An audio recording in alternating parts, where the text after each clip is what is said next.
Hello friends. मित्रों, आज मैं आपके सामने ये क्लियर करूंगा कि what is the difference between the revised income, revised return and rectification of income. आपको पता होगा, जब भी हम अपनी ओरिजिनल रिटर्न भरते हैं, when we file our income tax return originally, तो वो 139 सबसेक्शन 1 में फाइल होती है। और जो रिटर्न आपकी सेक्शन 139 सबसेक्शन 1 में फाइल होती है वो प्रोसेस होती है एट सीपीसी। आजकल तो सारी रिटर्नें ऑनलाइन जाती है, मैनुअल तो पहले जाती थी। 2013 से पहले जब हम इंटर्नशिप करते थे 2006 में, तो हम प्रगति मैदान में इंस्टॉल लगता था, वहाँ जाके काउंटर पे जमा करवाते थे, मोहर लग के मिल जाती थी ऑफिशियल कॉपी। बट अब वो ज़माने ख़त्म हो गए। अब रिटर्नें जो ऑनलाइन जा रही है वो सीपीसी प्रोसेस करेगा। प्रोसेस करने के बाद आपको ईमेल पे एक पीडीएफ भेजेगा 5-6 पेज की। It is called intimation under section 143(1). अब लोगों का मुझे कई बार क्वेश्चन आता है कि सर, जो हमने रेक्टिफिकेशन फाइल करनी है वो रिवाइज रिटर्न से क्या अलग होता है। मैं पहले आपको 2-3 चीज़ क्लियर कर दूं। देखिए, जब भी आप ओरिजिनल रिटर्न भर रहे हैं तो उसका जो है जो टैक्स कंपोनेंट होता है, जैसे एडवांस टैक्स है या कोई रिलीफ है सेक्शन 89(1) का। लोग रिटर्न भर देते हैं, ITR 1 भर दी, उन्होंने फार्म 10 ही नहीं भरा, उनको वो 89(1) का रिलीफ ही नहीं मिला। या आप मान लीजिए सेल्फ असेसमेंट टैक्स है या TDS का क्रेडिट आपने क्लेम किया ITR में, उसका क्लेम गवर्नमेंट ने आपको नहीं दिया। तो जहाँ टैक्स पोर्शन की बात आती है, इनकम पोर्शन को टच नहीं करते रेक्टिफिकेशन में।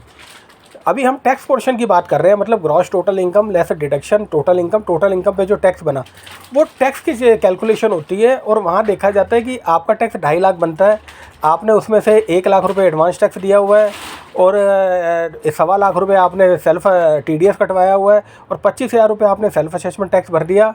और जब आपकी रिटर्न प्रोसेस हुई तो गवर्नमेंट ने आपको 25,000 रुपये जो सेल्फ असेसमेंट टैक्स आपने बाद में जमा करवाया उसका क्लेम नहीं दिया। तो इस कंडीशन में आपको रेक्टिफिकेशन फाइल करनी होती है अंडर सेक्शन 154। और ये रेक्टिफिकेशन ऑनलाइन जाती है, अब CPC पे ही प्रोसेस होती है, जिसके ऑर्डर 154 में आते हैं। रेक्टिफिकेशन का जो ऑर्डर आता है वो 154 में आता है। अब मान लीजिए, जब आप online CPC income tax portal खोल के जाएंगे रेक्टिफिकेशन फाइल करने, वहाँ 3 ऑप्शन आते हैं: करेक्ट डाटा, रीप्रोसेस्ड रिटर्न और टैक्स क्रेडिट मिसमैच। तीनों में क्या फ़र्क है? देखिए, जब टैक्स क्रेडिट मिसमैच होता है तो आपने कोई चालान की एंट्री गलत फीड कर दी या आपने कोई चालान डालना भूल गए, उस केस में वहाँ रिटर्न जाती है, वो XML फाइल अपलोड होती है। लेकिन जब रीप्रोसेस वाला केस आता है कि रीप्रोसेस होना है, तो मान लीजिए आपने 89(1) का रिलीफ क्लेम किया, आप फार्म 10 भरना भूल गए, तो बाद में आप खाली फार्म 10 भरिए और उसके फार्म 10 ही अपलोड करिए। अपलोड करने के बाद आप क्या कर सकते हैं, रीप्रोसेस पे क्लिक कर देते हैं, वो रीप्रोसेस हो जाती है और रेक्टिफिकेशन ऑर्डर 154 में आ जाते हैं। लेकिन जहाँ पे इनकम पोर्शन को टच करना होता है, मान लीजिए कोई इनकम दिखाना भूल गए या इनकम ज़्यादा दिखा दी, कोई डिडक्शन क्लेम नहीं की, 80C क्लेम नहीं किया, 80D क्लेम नहीं किया या 80TTB सीनियर सिटीजन ने क्लेम नहीं किया, तो उस कंडीशन में फिर आप क्या कर सकते हो, रिटर्न रिवाइज करोगे। रिटर्न रिवाइज का भी टाइम होता है, टाइम आपका अब रिड्यूस हो गया है। Up to 31 December of the assessment year आपको भरना होता है। 31 जुलाई तक तो ओरिजिनल रिटर्न जाती है, उसके बाद आपके पास 6 महीने रह जाते हैं रिवाइज करने के लिए। अगर वो टाइम निकल गया, फिर आप इनकम पोर्शन को टच करोगे या कोई चेंज करोगे, तो फिर अपडेटेड रिटर्न आपको फाइल करना है, रिवाइज का मौका नहीं मिलता आपको। Thank you. तो ये छोटी छोटी चीज़ें हैं जो आपको ध्यान रखनी है।